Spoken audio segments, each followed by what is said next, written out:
Hey guys, it's skitrav, back with another review. In today's review we're going to be looking at the SwiftCam G3S. Now this is a handheld gimbal for your GoPro. They've also got one for your smartphone, however we're going to be looking at the one for your GoPro. Now in this video, as always, we're going to take a quick look what comes in the box, then we're going to have a look at how it all works, how it connects together, and then some test footage. Does this gimbal work? Where would you use it, etc. So the first thing we're going to do is have a look at what comes in the box. Now this is quite a fancy box it comes in. So if we just pull it out here, it just says 3-axis stabilizer for your GoPro. Now it shows us here exactly how to connect the GoPro into it. Okay, so we open up this box. We've got our starter guide. Alright.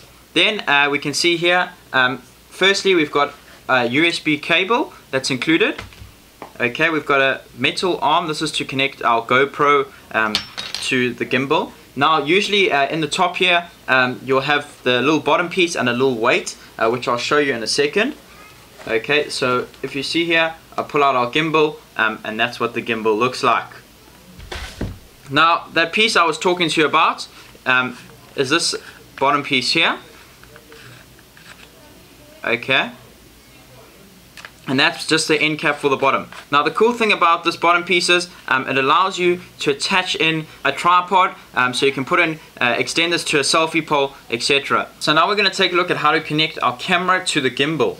Alright, now one thing I've got to mention, on the side of my gimbal here, I've already put it on, it's just a little counterweight, and that's only for the Hero 4, so it's just a piece that sticks onto the side of the gimbal just to help it balance it correctly. Okay, so I'm going to take my Hero 4 camera, I'm going to take this mounting piece. Now you'll notice on the bottom here we've got a little screw hole, and this top's got a groove. We want to make sure that the screw hole goes on the bottom, alright, and then this just fits on the back of your camera. So if I show you here, the camera just slides into there. Okay, now that I've done that, I'm going to take my gimbal. Okay, remember I've got my screw hole on the bottom, so we first got to undo this screw piece here. So I'm just going to unscrew that.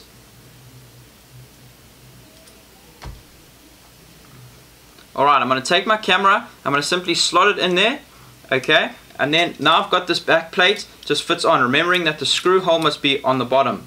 Okay, simply going to take it, push it on, alright, and now my camera is successfully attached. Next, on the bottom, I'll show you over there, okay, we're going to take this screw and we're going to screw it in. Just screw it all the way in, and now my camera is successfully attached. Now the only thing that I don't like about this gimbal is that when you put it on, sometimes if you push the camera too far or too hard in, the Wi-Fi comes on, and you can't access that button to get to your settings once the camera is in here. So that's a slight little negative to this gimbal, but it does work quite well, as you'll see in the upcoming test now. So the next thing we're going to do is insert our batteries. Now the batteries just fit in the bottom here. Now you can't see on the camera, but the one side says plus and the other side says minus. Now the side that says minus, all that means is you're going to take 2 AAA batteries. In total you've got 4 batteries, but this is the minus side. So you're going to take where it says on the minus side, which is the right hand side, if you're looking at it at this angle, the minus must be on top. So I'll put in my first battery, and then now I'm going to put in my second battery too. Alright, so I put in both my batteries. Now I've got my other 2 batteries. Now this side says plus, so I'm going to make sure that the plus is at the top. So you can see I've got plus, plus. So your batteries look like that when they're complete. Next, we're going to take this bottom piece that we use, alright, and we're going to just screw that all the way in. Remember, you can add a selfie pole on the bottom here. It does have a thread to do that. Alright, now I've successfully attached that. To turn the gimbal on, there's a white button on the front here. We're just going to go ahead, push that button once, and we'll notice a blue light comes on under SwiftCam. Okay, to put the actual gimbal on now, to activate the motors, simply hold down the joysticks, and we can see the motors are now activated. Now once you've got it on, the first mode, we can see here there's 3 LED indicators on the back here that tell us what mode it is. So at the moment it's a solid blue light. The solid blue lights indicate that's in full follow mode. So whatever way I turn this, it's going to follow. Alright, now you can use a joystick in any one of the modes. So at the moment I've got full access. I can just turn the joystick so it faces away from us, and then I can control the tilt as well. Alright, so if I show you guys here, alright, So now, because it's in follow mode, as I turn the gimbal, the camera is following. Alright, next, if I turn this movement up and down, the camera is going to pan or tilt with it. So as I turn that up, we can see the camera is following. Alright, the camera is going to follow the whole time. Alright, to change modes, we're simply going to push the joystick once, and we'll notice this light will change from a blue light to a green light. So I'm just going to push it once. It's just a quick tap, and we can see now the light is green. Now this is a pan mode, so let me show you how that works. So basically, as I move, the camera stays locked. However, if you pan this way, the camera will follow. So basically, the camera will not tilt. Okay. So if I go here again, let me show you. Alright, remember you've got full functionality of your joystick still, even in this mode. Okay, so if I point it back to you guys over here. Okay, so now you've got it there. As I turn this up, the camera stays level. However, if I turn the camera, my hand in the gimbal, we'll notice the camera follows. Alright, so that's the pan mode. Alright, lastly is the full lock mode. To change the mode again, one short click, and we'll notice this light goes from green to amber. So now we can see it's on the right. This is in full lock mode.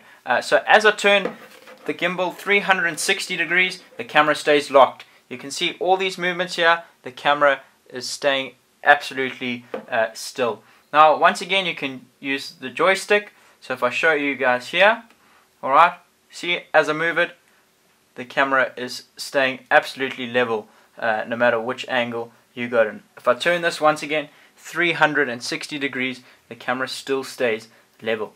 So that's pretty amazing.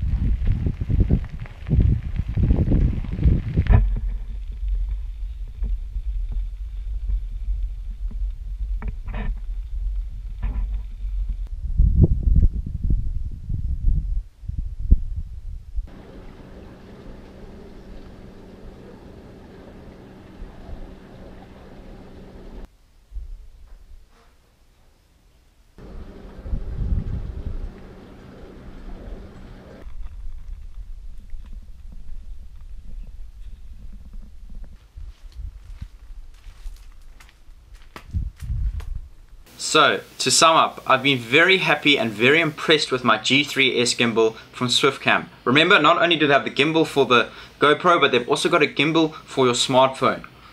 Remember, you've got a joystick so you can control the camera in any one of the 3 modes that it comes with. Alright, and not only that, you can insert a tripod onto the bottom so you can have a nice extended pole giving you very stable footage, whatever your application you're using it for. If you've liked this video, don't forget to give it a thumbs up. If you've got any questions, please leave them in the comment section below, and don't forget to subscribe up here. Thanks for watching. I'll see you soon.